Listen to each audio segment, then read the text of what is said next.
Assalamu alaikum wa rahmatullahi wa barakatuh, mtazamaji wa Kishki TV pote pale ambapo unapotufuatilia, karibu sana katika wadhakir hii ambayo ni special, ikiwa ni wadhakira tofauti kwa sababu hii leo tunakuwa hatuko live, lakini tuko nawe mtazamaji wetu kama ilivyo kawaida, kwa sababu ya mambo mbalimbali ambayo kama ilivyo kawaida tukiwa hapa ndani ya wadhakir tunakuwa tunakumbushana mambo mbalimbali ambayo yanayohusu dini yetu, lakini pia vipi ambavyo tutakavyoweza kuishi vizuri katika maisha yetu ya duniani, hatimaye kufaulu na kuelekea katika njia ambayo ilikuwa imenyooka. Mimi naitwa Khalid bin Omar na leo tupo naye hapa dai wa kimataifa Sheikh Nurdin Kishki, tukiwa naye leo na mada ambayo tutakayokwenda kuizungumzia ni jambo ambalo limesambaa sana katika jamii hivi sasa, katika ulimwengu hivi sasa. Watu wamekuwa wakilifanya kana kwamba ni jambo la kawaida, ni madhara ya uongo katika jamii. Watu wengi inawezekana wakawa wanazungumza uongo, wengine kwa makusudi, wengine wakifanya hivyo kwa sababu tu labda kutaka kutoka katika mitego mbalimbali. Kanasi uweze kufahamu madhara yapi ambayo yanapelekea kutokana na uongo. Shekhe, assalamu alaikum wa rahmatullahi. Wa alaikum assalam wa rahmatullahi wa barakatuh. Na ni kipindi chetu kingine tena tukizungumzia kuhusiana na madhara ya uongo katika jamii. Ni jambo ambalo lipo sana katika jamii hivi sasa. Watu kuzungumza uongo ni kitu cha kawaida mno. Sheikh, karibu. Naam, bismillahirrahmanirrahim. Alhamdulillahi rabbil alamin wa sallallahu wa sallam wa baraka ala nabiyyina Muhammadin wa ala alihi wa sahbihi ajma'in. Rabbi shrah li sadri wa yassir li amri wahlul 'uqdatan min lisani yafqahu qawli. Allahumma 'allimni ma jahiltu wa dhakkirni ma nasitu bi rahmatika ya arhamar rahimin. اللهم إني أتبرأ من حولي وقوتي وألتجئ إلى حولك وقوتك. اللهم أعني ولا تعن علي وانصرني ولا تنصر علي واهدني ويسر الهدى لي أما بعد.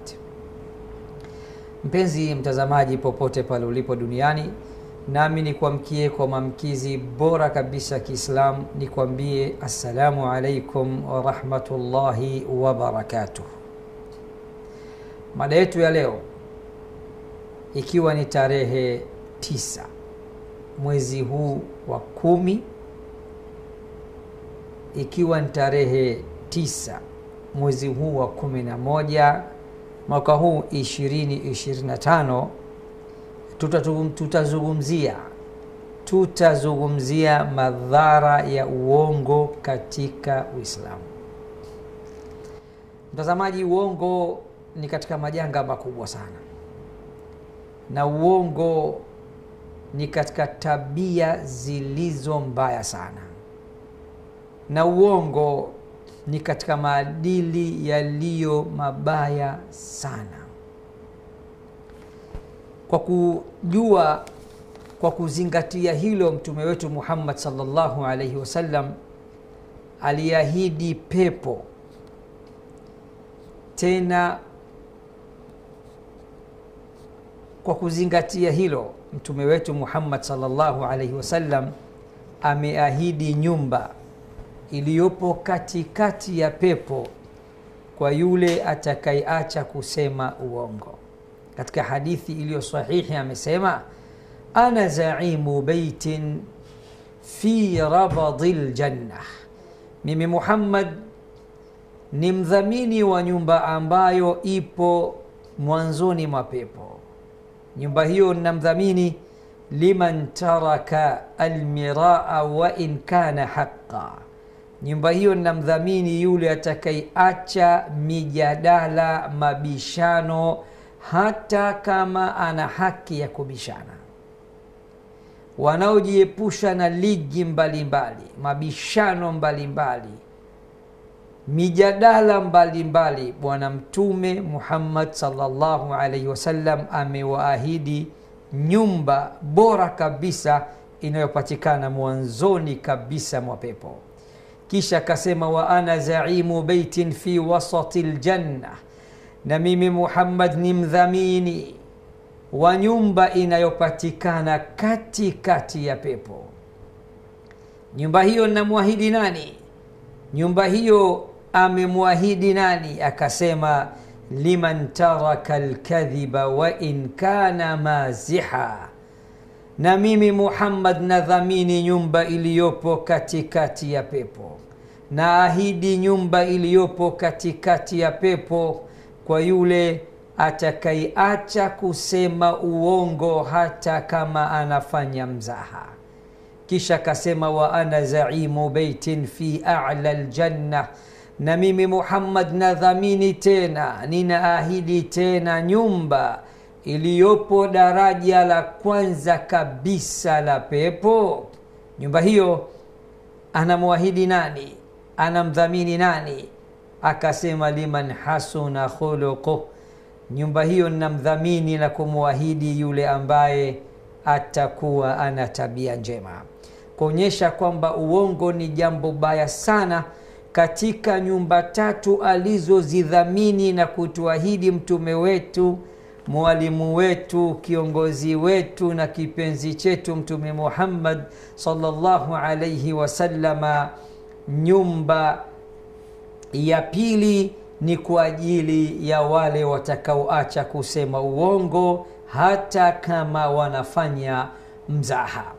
Kama ile alitoshi mtume wetu Muhammad sallallahu alayhi wasallam katika hadithi ambayo ni muttafaqun alayhi, hadithi Abdullah ibn Mas'ud radhiyallahu anhu, anatuambia wa iyyakum wal kadhiba, najiepusheni kusema uongo, fa innal kadhiba yahdi ila alfujuri, kwani hakika ya uongo siku zote humuongoza mtu katika njia ovu, njia mbaya.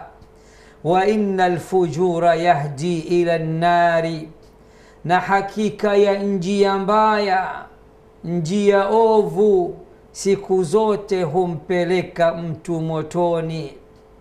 Wala yazalu rajulu yakdhibu, na ikiwa mtu hatoacha kusema uongo, hatoacha maisha yake kuwa ni maisha ya uongo, hatoacha kuishi katika mazingira ya uongo, wayataharra alkadhiba, na mtu ikiwa imefika pahala amejipamba kwa uongo na kujihalalishia uongo, hatta yuktaba inda Allahi kadhaba, basi mtu huyo ataandikwa huko mbele ya Allah katika faili lake, fulani bin fulani aka msema uongo. Duniani kuna watu tunawaheshimu, lakini huko mbinguni hawaheshimiki kwa sababu ya kamba zao nyingi, kwa sababu ya fiksi zao nyingi, kwa sababu ya uongo wao mwingi. Ni mabingwa wa kutunga uongo, mabingwa kutengeneza mistari ya uongo, mabingwa kugombanisha watu, mabingwa wa kuchonganisha watu kwa maneno yao ya uongo, mabingwa wa kutenganisha watu kwa sababu ya uongo wao, mabingwa kufarakanisha ndoa mbalimbali, familia mbalimbali, wananchi mbalimbali na mataifa mbalimbali kwa uongo. Bwana Mtume sallallahu alayhi wasallam anatoa habari mbaya kwa mtu ambaye maisha yake yote ni kuongea uongo, kusema uongo, kashakuwa yeye mwenyewe hapo alipo ni muongo, sura yake ya uongo, physical appearance yake ni uongo, kila kitu chake ni uongo. Bwana Mtume anasema mtu huyo katika faili lake huko mbinguni ataandikwa fulani bin fulani aka msema uongo. Mtazamaji, angalia namna tabia ya kusema uongo ilivyokuwa ni tabia mbaya sana. Allah katika sura ya 9 Tauba anatuambia ya ayyuhalladhina amanu, enyi mlioamini, ittaqullaha wa kunu ma'as sadiqin, enyi mlioamini, mcheni Allah na kuweni pamoja na wasema kweli. Kama hili alitoshi mtazamaji, Allah ndani ya suratu Nahli anatuambia wasema uongo wamekosa ishara na alama za imani. Na ndio maana watazame watu wote ambao ni wachonganishi, watu wote ambao ni waongo, mabingwa wa kutunga uongo kiasi ambao watu wakauchukulia huu ni ukweli, maneno matamu kuliko asali, ulimi mchungu kuliko shubiri. Watazame physical appearance zao, hawana dini wala imani. Allah anasema innama yaftari al-kadhiba alladhi إنما يفتري الكذب الذين لا يؤمنون بآيات الله وأولئك هم الكاذبون. Hakika si vinginevyo wanaozusha uongo siku zote, wanaozusha uongo siku zote, wanaotunga uongo siku zote, wanaosema uongo siku zote, ni wale wenye alama na ishara ya kutoamini aya za Allah. Innama, hakika si vinginevyo, yaftari lkadhiba alladhina la yu'minuna biayati llah, wanauzua uongo, wanauzusha uongo, wanausema uongo, waliofanya maisha yao kuwa ni uongo, hao ndio ambao hawaamini aya za Allah. Na ndio maana ukiwaambia Allah kasema, mtume kasema, hakubaliani na maneno ya Mungu, kwa sababu tabia ya kusema uongo imempelekea kumkosesha imani. Imani yake imekwisha ota mbawa mwaka 1947 na imekwisha paa. Hana dini, hana imani. Kama ile alitoshi mpenzi mtazamaji, Bwana Mtume Muhammad sallallahu alayhi wasallam anatoa tishio, anatoa habari mbaya kwa wasema uongo. Tena anaahidi adhabu makhsusi maalum chini ya bonde linalopatikana katikati ya moto wa Jahannam kwa wasema uongo. Akasemaje? Wailun lilladhi yakdhibu, wailun lilladhi yuhaddithu fayakdhibu liyudhika bihi nnasa, wailun lahu thumma wailun lahu. Ole wake anayeongea, ole wake mwenye tabia ya kuongea, mwenye tabia ya kuhadithia, mwenye tabia kusimulia, mwenye kuwapa watu update mbalimbali, mwenye kuwapa watu good news mbalimbali. Katika kuongea kwake, kuhadithia kwake, kusimulia kwake, kuwapasha kwake watu, anasema uongo.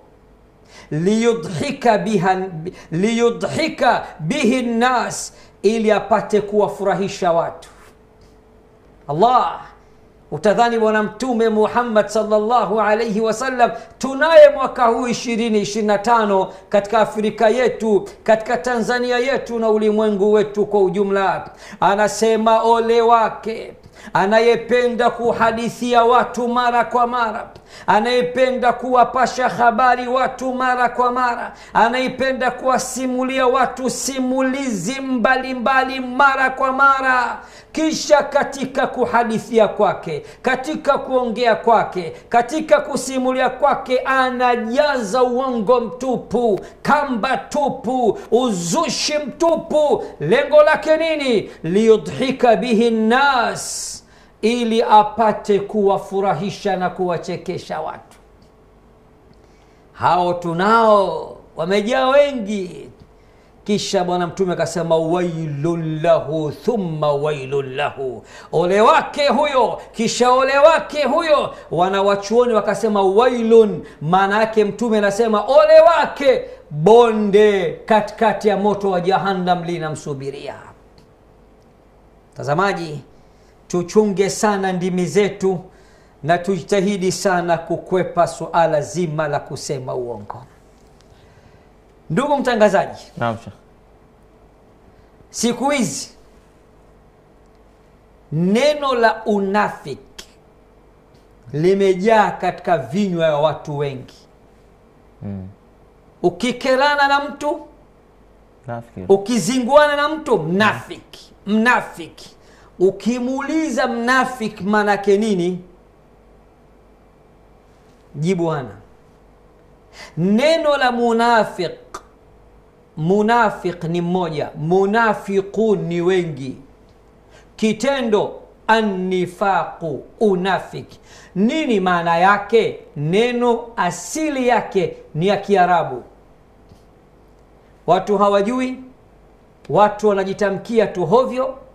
Ukienda kinyume na matashi yake na mtazamo wake na matakwa yake na rai yake na matamanio yake, mnafiki, wanafiki, unafiki mtupu.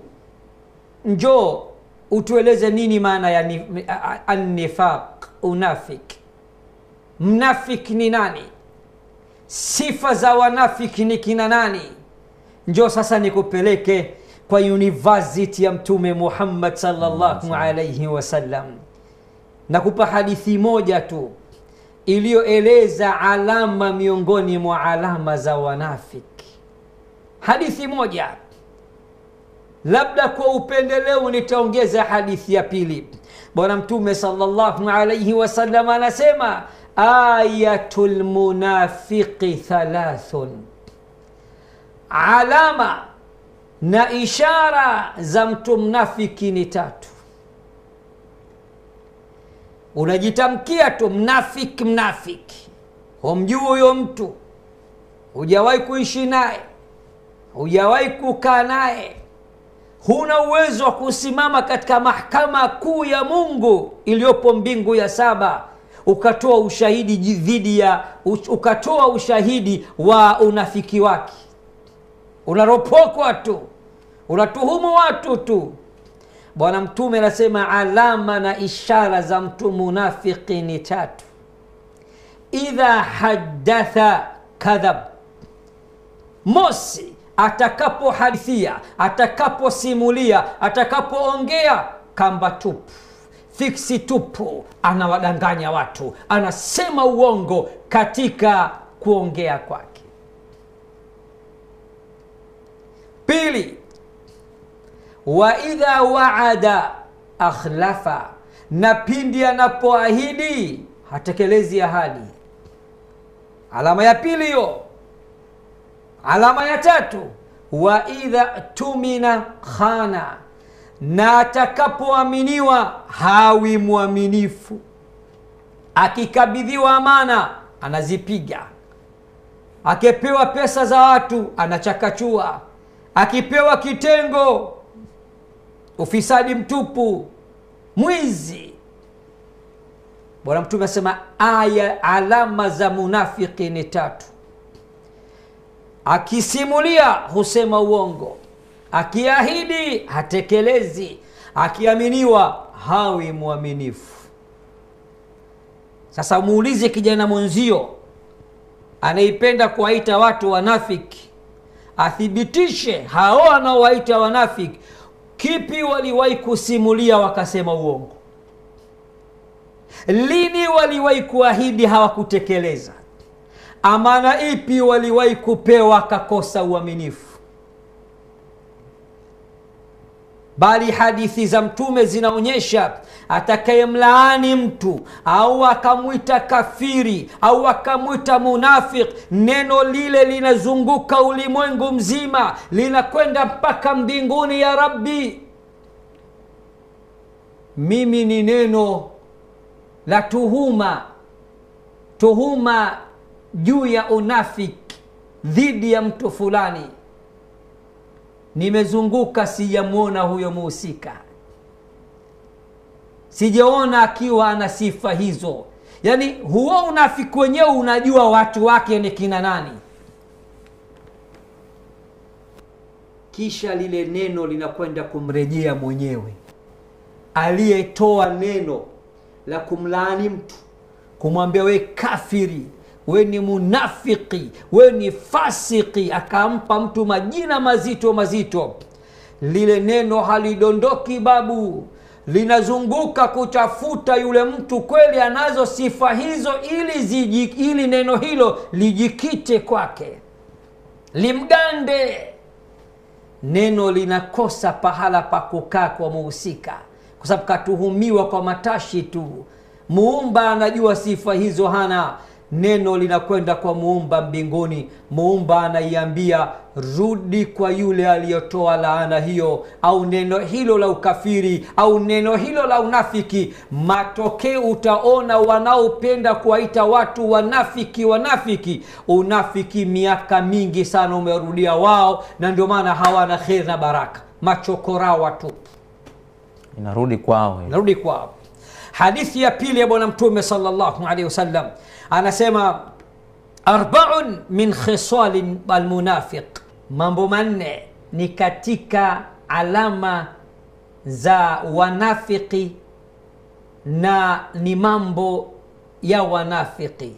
Jambo la kwanza, idha haddatha kadhaba, atakapohadithia husema uongo, si msema kweli. La pili, wa idha wa'ada akhlafa, na atakapoahidi anakwenda kinyume na ahadi yake.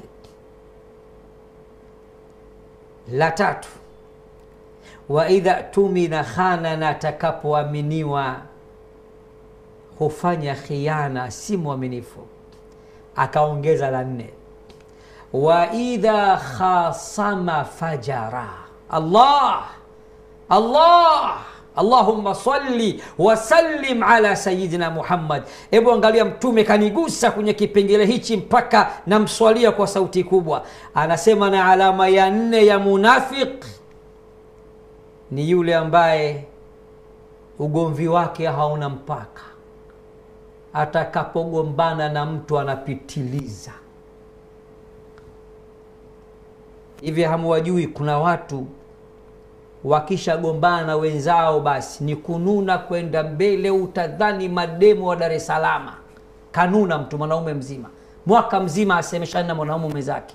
Alama za unafiki. Hanaga ugomvi mdogo, na atakapogombana na mtu huchupa mipaka, hufanya maovu makubwa, hajui kwamba kuna kugombana na kupatana. Na ndio maana Mtume akasema mwisho wa ugomvi mbele ya Waislamu ni siku 3 tu. Sasa nyinyi mwajui watu ambao kwamba kama mbwai iwe mbwai, liwalo na liwe, ubaya ubwela, udugu mara, hamwajui? Ni alama miongoni mwa alama za wanafiki. Mimi mtangazaji na kitabu kinaitwa Silsilatu Dhahabia, mijeledi 3.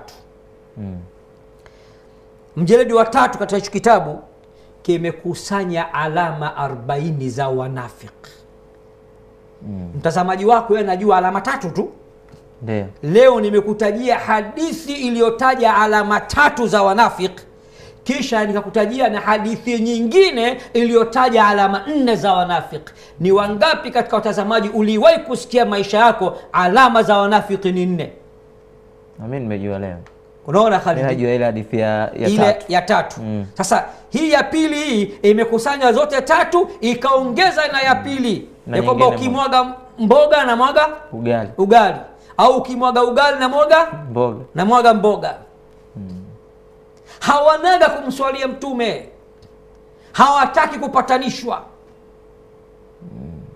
Wa idha khasama fajara, na atakapogombana na mtu huchupa mipaka, ugomvi wake hauishi, hufanya uadui wa kuendelea na uovu wa kuendelea. Wapo wengi sana.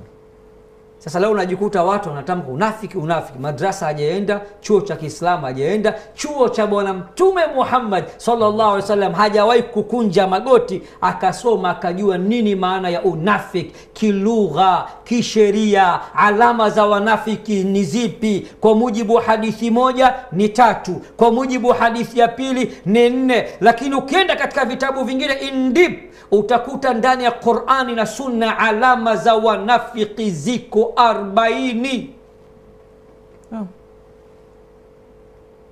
Sio mchezo. Nikupe moja. Naam.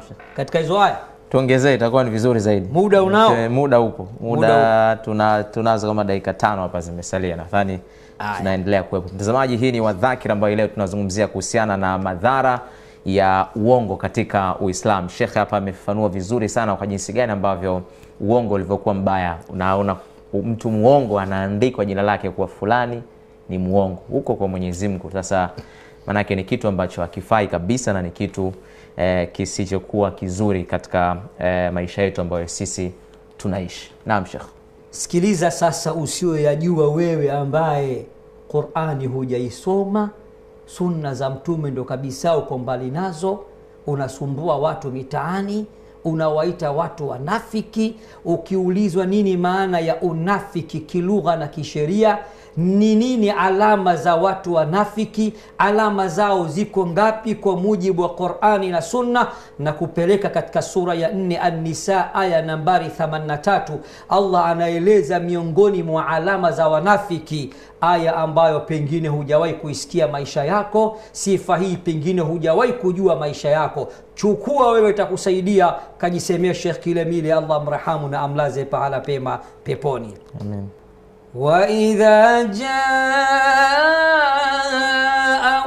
أَمْرٌ مِّنَ الْأَمْنِ أَوِ الْخَوْفِ أَذَاعُوا بِهِ, na linapowafikia jambo lolote lililohusu amani au la kitisho, wao hulitangaza. Khalid, umeelewa nini aya hii kabla mimi kufafanua zaidi? Mimi nilivyoelewa maana yake ni kwamba jambo lolote ambalo linakuwa ni masuala ya amani au la kutishia, wao ndo wanashadadia. Aya hii ina maana ya kuwa miongoni mwa alama za wanafiki, tena ni alama iliyotajwa ndani ya Qur'an, sura ya 4 An-Nisa aya nambari 83. Wanafiki wanapenda kutangaza. Wakiona jambo linalohusu amani, wao ndo kiherehere, wako mstari wa mbele, wanatangaza. Likiwajia jambo la amani wanatangaza, likiwajia jambo la hofu wanatangaza. Nini manake? Maana yake wao sio wenye jukumu hilo la kutangaza. Kiherehere wanakimbilia ama kuatisha watu au kuwapa hope, ndio maana yake. Ndio maana ukienda aya ya mbele, soma iliyofuata. Na lau kuwa wangelipeleka kwa mtume na kwa wenye mamlaka kati yao, wale wanaochunguza wangelijua. Na lau kuwa si fadhila ya Mwenyezi Mungu juu yenu na rehema yake, mngelifuata sheitani ila wachache wenu tu. Sasa tusiende aya ya mwisho, anza tena na lau kuwa. Lau kuwa wangelipeleka kwa mtume na kwa wenye mamlaka kati yao, wale wanaochunguza wangelijua. Unaona hiyo? Aya hii inakwambia anayepaswa kuwapasha watu habari juu ya hali ya hewa, juu ya mazingira, juu ya maisha, kukoje, shwari au si shwari, ama ni mtume au wenye mamlaka. Leo viongozi. Leo ni watu wangapi ambao sio mtume? Kwa Waislamu utume ushakoma. Wala hawana mamlaka yoyote, ana ki-online chake au ana ki-akaunti chake feki, humo ndani kila kukicha anawapa watu habari juu ya sehemu au kazi au pahala au jukumu ambalo yeye sio msimamizi wake. Iko sana. Unaona hiyo? Sasa kwa sababu mada yetu leo sio wanafiki, mada yetu ni kwamba tunazungumzia uongo na kipi kilichotufikisha kwa wanafiki. Ni hadithi ya Mtume sallallahu alaihi wasallam iliyosema alama za mtu mnafiki ni 3: atakapohadithia au akasimulia anasema uongo, atakapoahidi hatekelezi ahadi, na atakapoaminiwa hawi mwaminifu. Nataka nimalize mtazamaji. Naam. Allah anasema ndani ya suratul An'am kuonyesha uongo ni jambo baya sana. Anaeleza kwamba wanaosema uongo ni kina nani. Anasema faman adhlamu mimman iftara ala Allahi kadhiba, na ni nani dhalimu nambari 1 kuliko yule ambaye anamzulia uongo Mungu. Kuna watu wanamzulia uongo mpaka Mungu. Unasikia hata vitabu vya Mungu vimesema, hata Mungu amesema. Kasema wapi? Shekhe wako wengi hao. Jana alikuwa namsikiza boda mmoja kwenye YouTube, anahojiwa sijui kwenye kitu gani, anatoa aya sijawahi kuiona. Mimi nimehifadhi Qur'ani nzima alhamdulillah, na hakuna aya utaisoma nikashindwa kuijua kwa sababu nimehifadhi. Tajua hii moja kwa moja ni sura fulani. Hata Mungu mwenyewe kasema si kadha. Mbona mnamzulia uongo Mungu nyie? Sasa Allah anasema hakuna mtu dhalimu nambari 1 mbele ya Mungu kuliko yule anayemzulia uongo Mungu. Mungu kasema, ili hali aya hiyo hakuna, wala Mungu hakuwa kusema kwenye kitabu chake. Kama ile alitoshi ndugu zangu, Allah anasema katika suratu An-Nahl tena, wala taqulu lima tasifu alsinatukumul kadhiba hadha halalun wa hadha haramun litaftaru ala Allahi alkadhib innal ladhina yaftaruna ala Allahi alkadhiba la yuflihun. Wala taqulu lima tasifu alsinatukumul kadhiba, wala msiseme yale ambayo yanayosifiwa na ndimi zenu katika kusema uongo. Hadha halalun, hii ni halali, wa hadha haramu, na hii ni haramu, litaftaru ala Allahi alkadhiba, ili mpate kumzulia Allah uongo. Nini maana yake?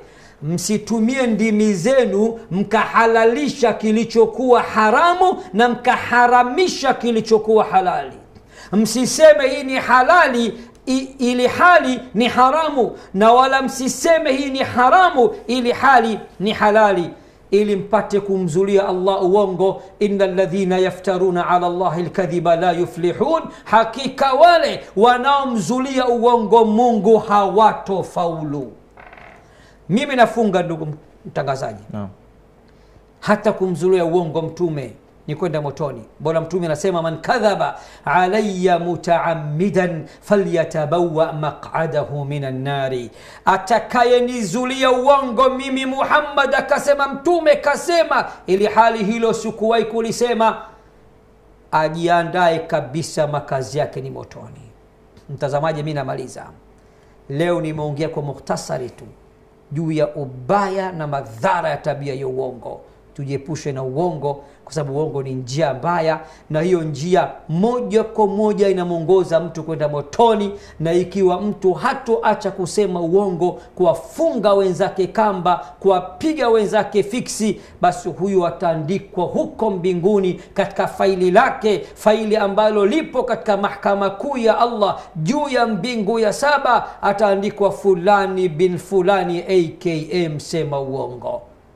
Nimemaliza na kuaga, nasema wassalamu alaikum warahmatullahi wabarakatuh. Wa alaikum salam warahmatullahi wabarakatuh. Sheikh, kabla hatujafunga kipindi chetu, umezungumzia kwa mfano kama huyu mtu ambaye tayari ameshaandikwa, na bahati mbaya labda mtu sasa hivi amejijua na amekusikia namna madhara yake jinsi yalivyo, na anajijua mimi ni muongo, afanye nini? Naam, afanye nini? Atubie kwanza, aiache ile tabia, kwa sababu masharti ya tauba ni 3: kuacha dhambi husika, sawa, kujutia, sawa, kuazimia kutorudia. Aswali rakaa 2 ya kumwomba Allah msamaha. Katika kuomba msamaha anaweza kusema astaghfirullah alazim mara 70 au mara 100, lakini pia ahakikishe ya kuwa amejivua na lile kosa na amejutia kuishi katika mazingira yale kwa muda mrefu. Lakini jambo la 3, aazimie kutorudia. Akifanya hivyo, faili lake kule atafutwa jina la AKA msema uongo. Sheikh, kuna watu wanafanya kazi za utetezi na wakiwa wanafahamu kabisa kwamba mimi natetea kitu ambacho pengine sicho, na kwa ushahidi anakwenda kwa ushahidi wake ambao mwenyewe anao, ingawa anafahamu jambo ni la uongo ama silo la ukweli ambao yeye anatetea. Hawa wanakuwa katika wakati gani, ama tunaweza tukawatafsiri vipi? Umekwepa kwa taja, wacha mimi wataje. Sawa. Maloya wengi, mawakili, mashahidi mbalimbali wanaotengenezwa kwa ajili ya kwenda kutoa ushahidi mahakama mbalimbali. Ikiwa mtu ni lawyer, wakili, anakwenda kusimama na mtu mahakamani kumtetea ili hali anajua mtu wake ni mkosa na ametenda kosa fulani, ametenda dhambi fulani, lakini anamtetea kisa la mkasa, kapewa bunda, kapewa mpunga, kapewa fedha, na mashahidi pia wakaahidiwa kupewa chochote kitu aende wakaseme uongo. Qur'ani inasema cha kwanza, innama yaftari alkadhiba alladhina la yu'minuna biayati llah. Hao sio waumini wa kweli. Sifa ya kuwa waumini wa kweli wenye imani kamili imekwisha toweka kwao. Na tukirudi katika sahihu Muslim, hadithi ya Abu Huraira, hatoingia peponi illa mwenye imani kamili. Walladhi nafsi biyadihi la tadkhulu aljannata hatta tu'minu. Mimi Muhammad na apa kwa yule ambaye nafsi yangu mimi ipo mikononi mwake, hamtoingia peponi mpaka muwe na imani kamili. Kwa kitendo cha kusema uongo, kuishi kiuongo, kutoa ushuhuda wa uongo pahala mbalimbali, mazingira mbalimbali, vikao mbalimbali, yule mtu kwanza sifa imani amekwisha nyang'anywa. Mosi. Pili, amebandikwa sifa ya unafiki. Kwa sababu Bwana Mtume kasema alama za mnafiki ni 3. Hadithi nyingine ni 4. Alama ya kwanza, akisema, akihadithia, akisimulia anasema uongo. Ya pili, akiahidi hatekelezi ahadi.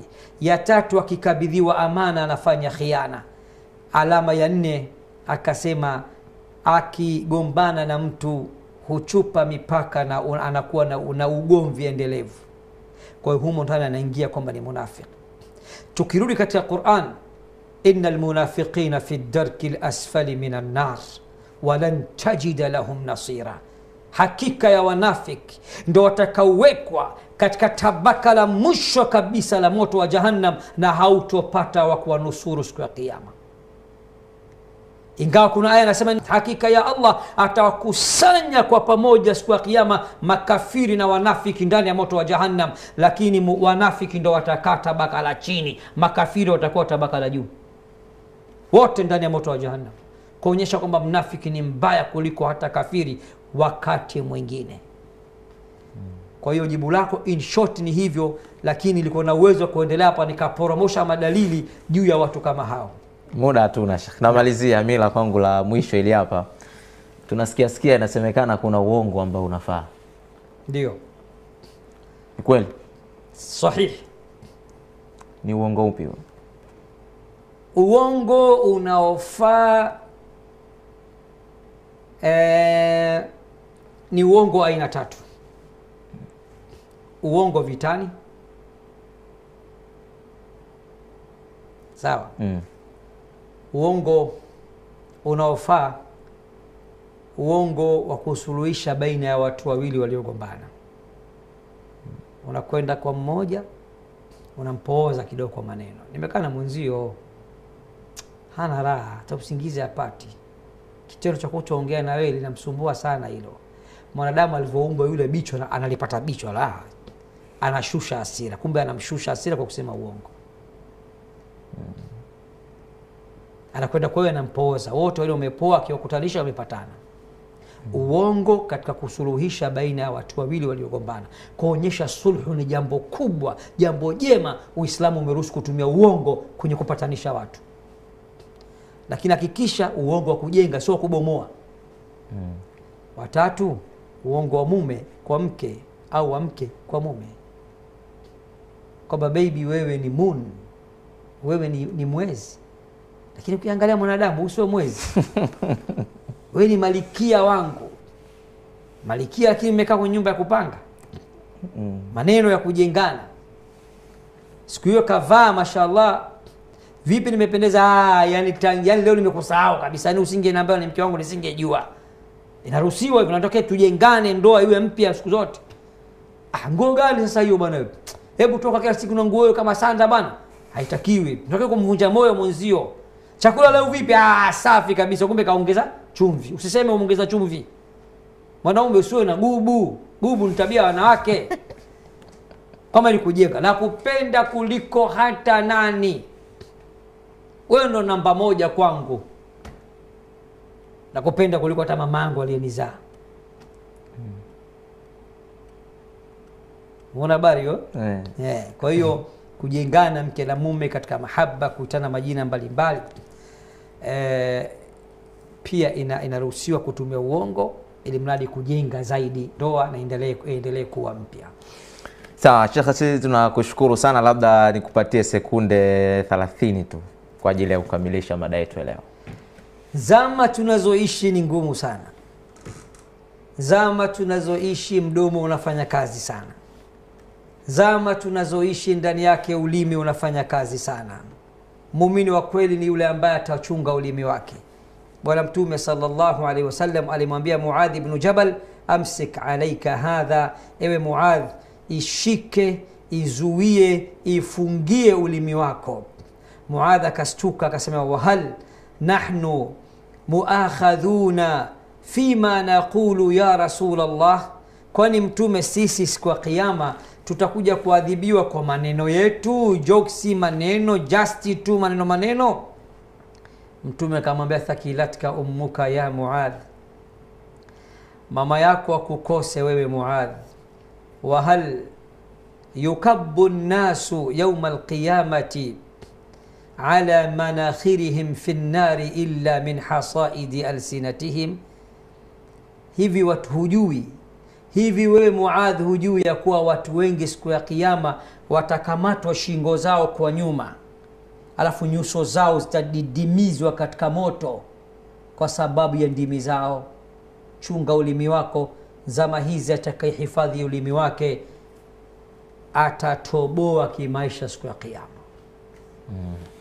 Naam, shukran sana Sheikh, ni dai wa kimataifa Sheikh Nurdin Kishki, akimalizia kwa maneno ya kwake Mtume, muumini wa kweli ni yule ambaye atakayechunga ulimi wake. Kwa hivyo wewe mzee wa fix, mzee wa kamba, mzee wa kutiatia chumvi, nafikiri utakuwa umesikia vizuri sana. Tuache uongo ili kusudi tuweze kufaulu. Sheikh, nafikiri mpaka kufikia hapa hatuna la ziada. Mtazamaji wetu tunakushukuru sana kuendelea kwa nasi. Endelea kutazama Kishki TV. Kwa ambaye bado huja subscribe, fanya kusubscribe, ulikes, ushare video hii na zingine ambazo tunakuletea ili kusudi na wengine pia waweze kupata elimu hizi ambazo tunatoa. Na pia vile vile unaweza kutufuatilia katika mitandao yetu mbalimbali ya kijamii, ikiwemo katika Instagram ya Kishki Online TV, lakini pia na account ya Sheikh Nurdin Kishki, pamoja pia katika account za Facebook ya Sheikh Nurdin Kishki pamoja na Kishki Online TV. Kwa niaba ya wenzangu Abdul Karim Abdurrahman, Omar Nganga pamoja na Ramadhan Komaji Mchamungu, mimi ni Khalid bin Omar. Hadi wakati mwingine tena, ma'assalam.